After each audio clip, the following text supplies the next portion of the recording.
El primer tema del cual se va a hablar es de la farmacognosia en general. Principalmente, la farmacognosia como definición va a ser el estudio de los productos de origen natural.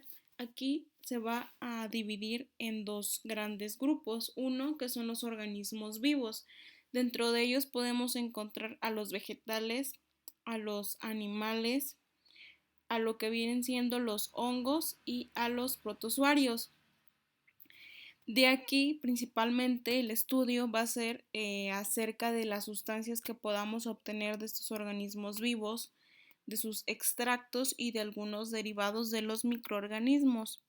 Principalmente vamos a obtener de aquí lo que son principios activos, los cuales tienen una actividad farmacológica deseada y preparaciones galénicas. Aquí las preparaciones galénicas van a ser principalmente las que un químico farmacéutico puede realizar mediante ciertas sustancias que podamos, el médico las indique estas proporciones exactas derivada de una, se podría decir, que de una prescripción única para el paciente, que esto tiene muchos beneficios debido a que las terapias individualizadas ahorita son el gran auge y lo que se busca para obtener una terapia farmacológica eficaz. Después de aquí vamos a tener lo que va a ser el desarrollo de las formas farmacéuticas de gran interés. Principalmente vamos a tener aquí la implementación de lo que es la farmacología, las ciencias químicas y ciencias médicas.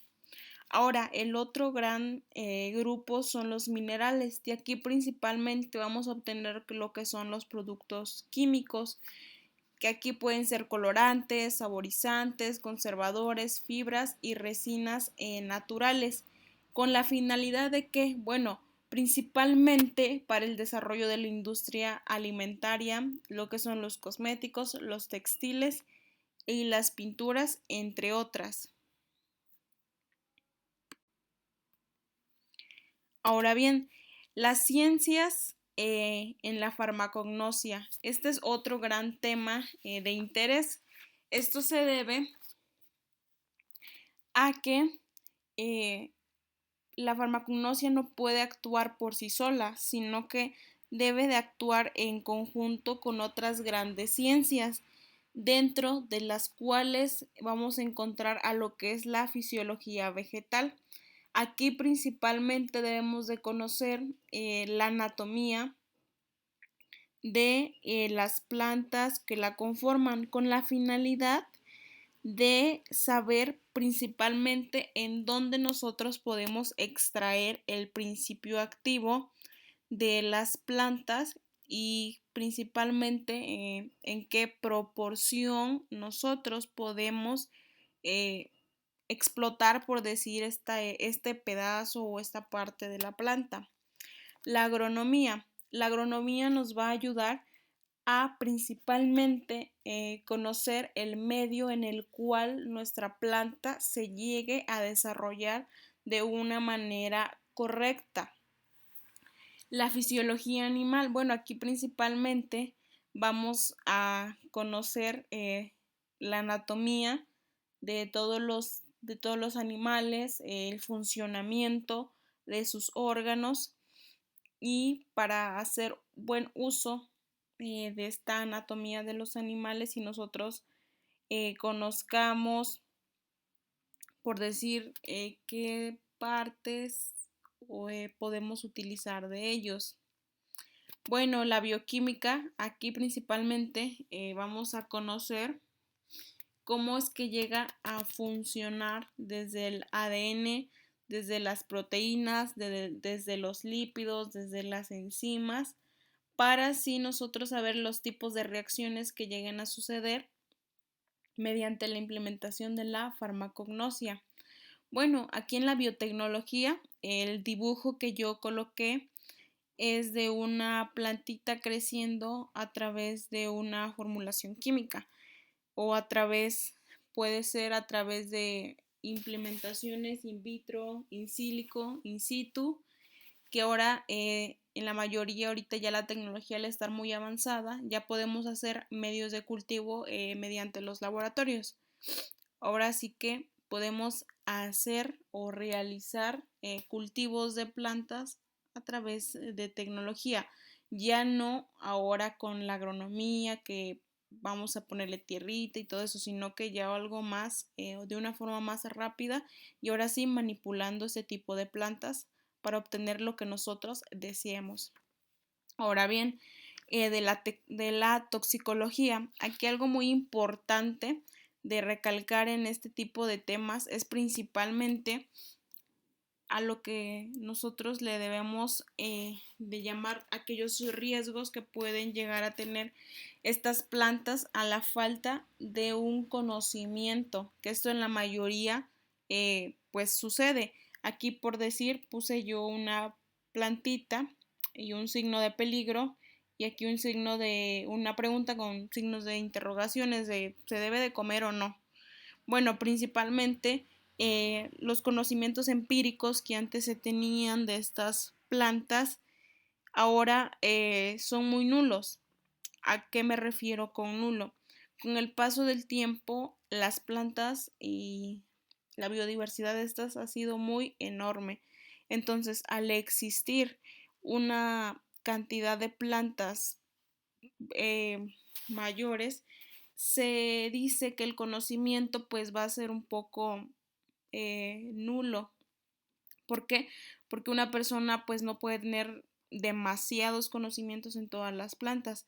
Entonces, al tener un desconocimiento de cierta planta, pues uno no sabe si el comérmela o qué parte de la planta al comérmela puede ser grave hacia mi salud. Es por eso que la toxicología es necesaria implementarla en los estudios de estas plantas para así conocer si son tóxicas, qué cantidad es tóxica o si no son tóxicas.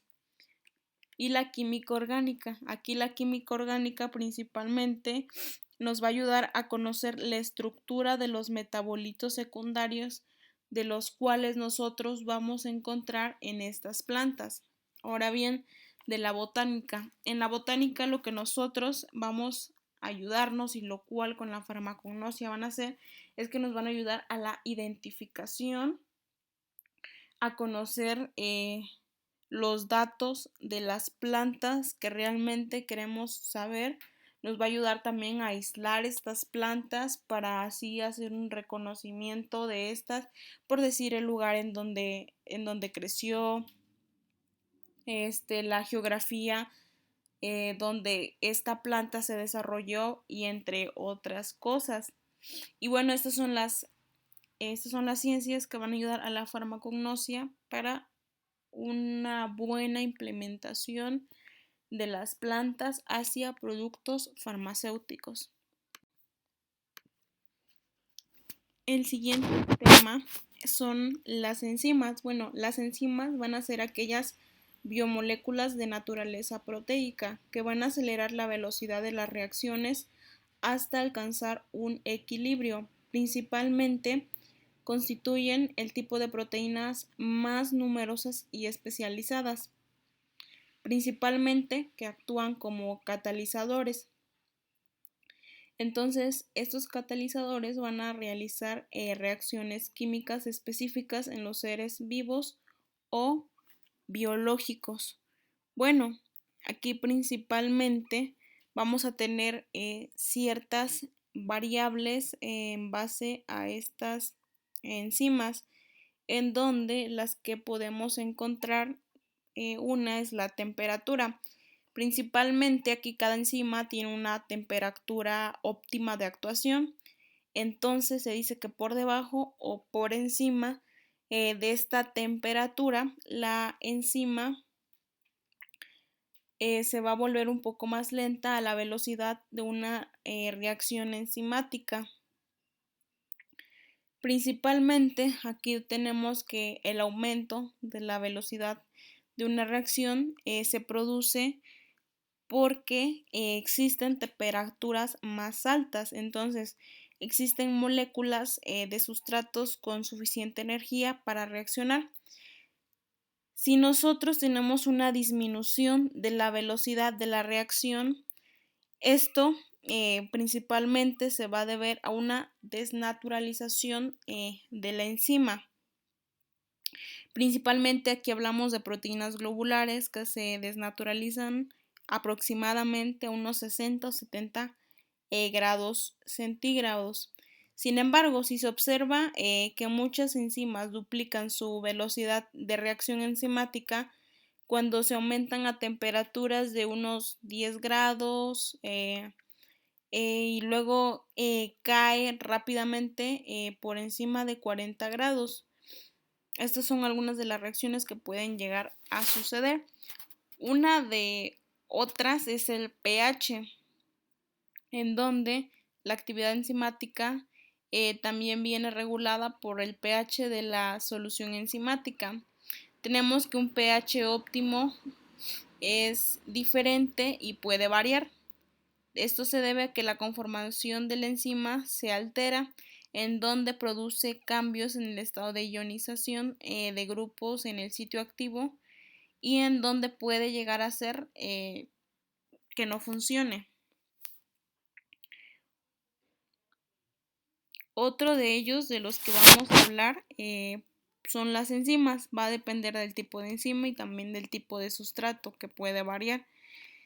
Ahora bien, la regularización puede ser mediante dos mecanismos: el cambio de los niveles de enzima y el cambio a la velocidad a las cuales se sometan a catálisis.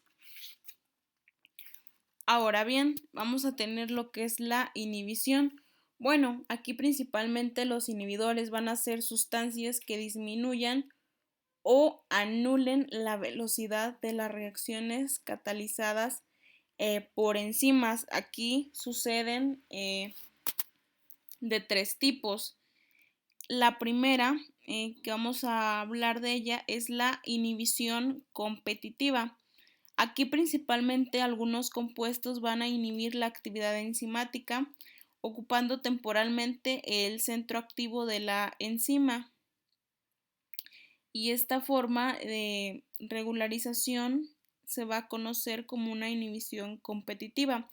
Esto se va a deber a que el inhibidor y el sustrato compiten por unirse al centro activo. Ahora bien, vamos a hablar de la inhibición no competitiva. Aquí principalmente el inhibidor que no necesita parecerse al sustrato se va a unir a la enzima en un sitio distinto al sitio activo. La unión del inhibidor no competitivo a la enzima no bloquea la fijación del sustrato e inactiva la enzima, esté presente o no el sustrato. Ahora bien, la inhibición competitiva.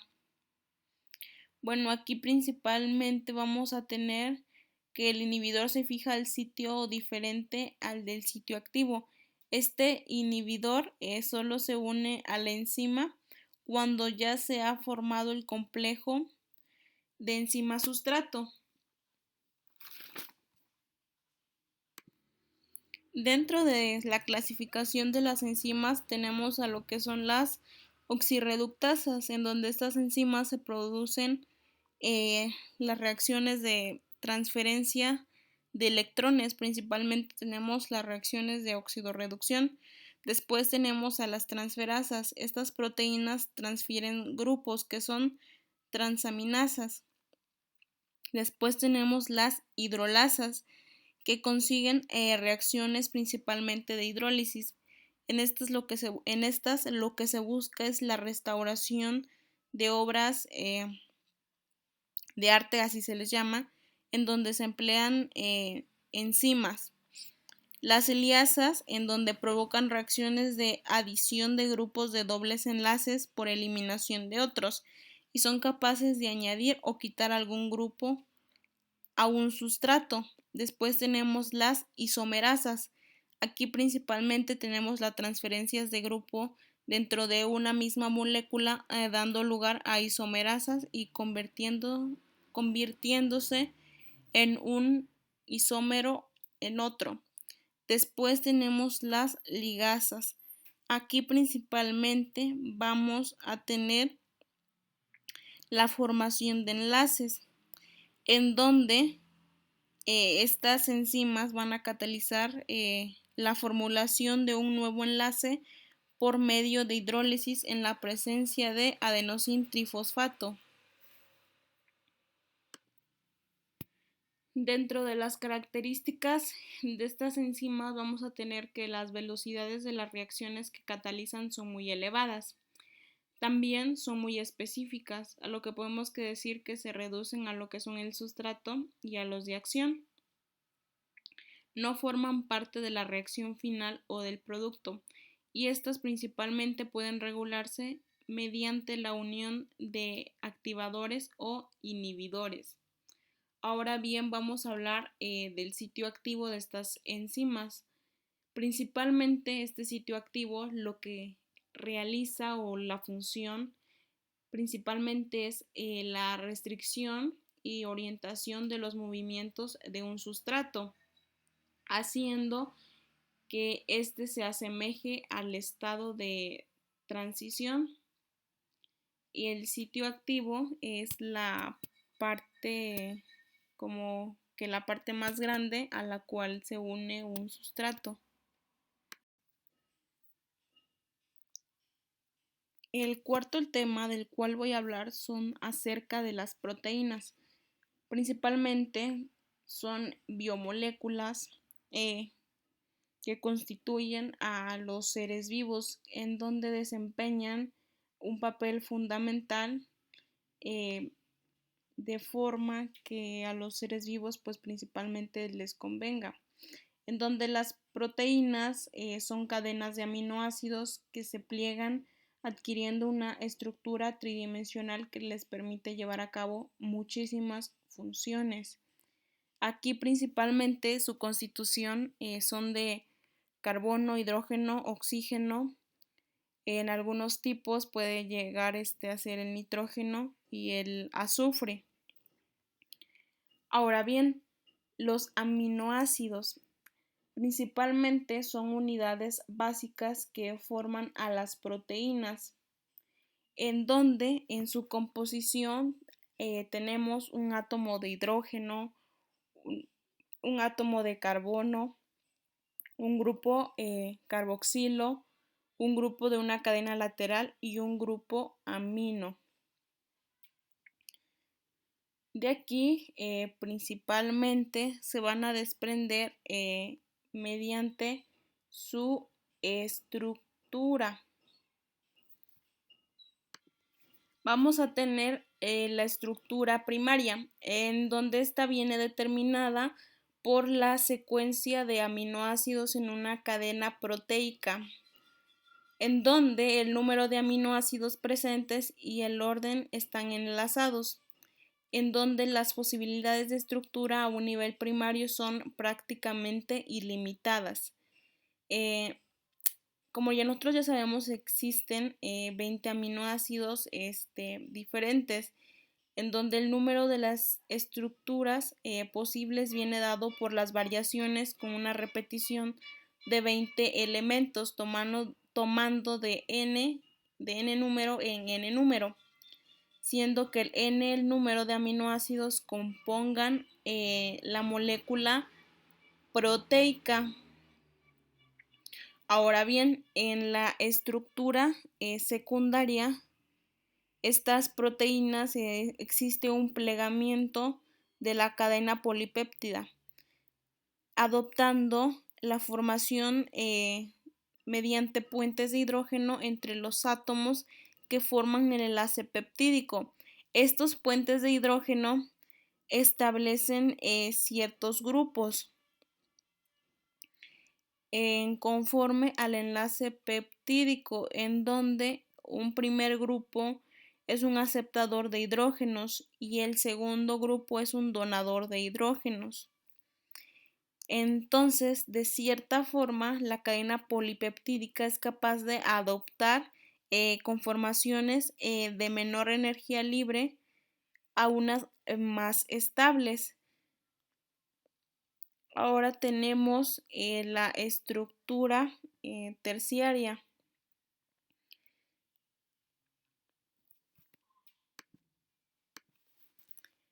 La estructura terciaria es una disposición tridimensional de todos los átomos que componen la proteína. Esta estructura de la proteína es la responsable directa de sus propiedades biológicas. Esto se debe a que la disposición espacial de los distintos grupos funcionales determina su interacción con otros ligandos. Ahora vamos con la estructura cuaternaria. Esto se dice que cuando una proteína consta de más de una cadena polipeptídica, se trata de una proteína oligomérica. Entonces nosotros esto podemos llamarle una proteína cuaternaria. Aquí principalmente debemos de tomar en cuenta dos aspectos. Uno de ellos es el número y la naturaleza de las distintas subunidades o monómeros que integran el oligómero. La segunda es la forma en que se asocian en el espacio para dar lugar al oligómero. Existen aminoácidos esenciales y no esenciales, pero nosotros vamos a hablar de los esenciales, en donde podemos encontrar a la fenilalanina, isoleucina, leucina, lisina, metionina, trionina, triptófano, valina, arginina, histidina. Principalmente estos aminoácidos son aquellos en donde el cuerpo no puede generar por sí solo.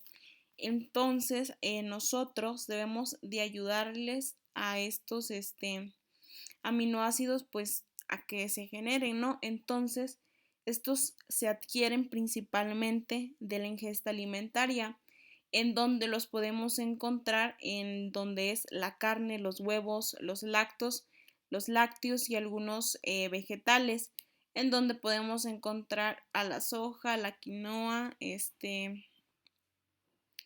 a lo que viene siendo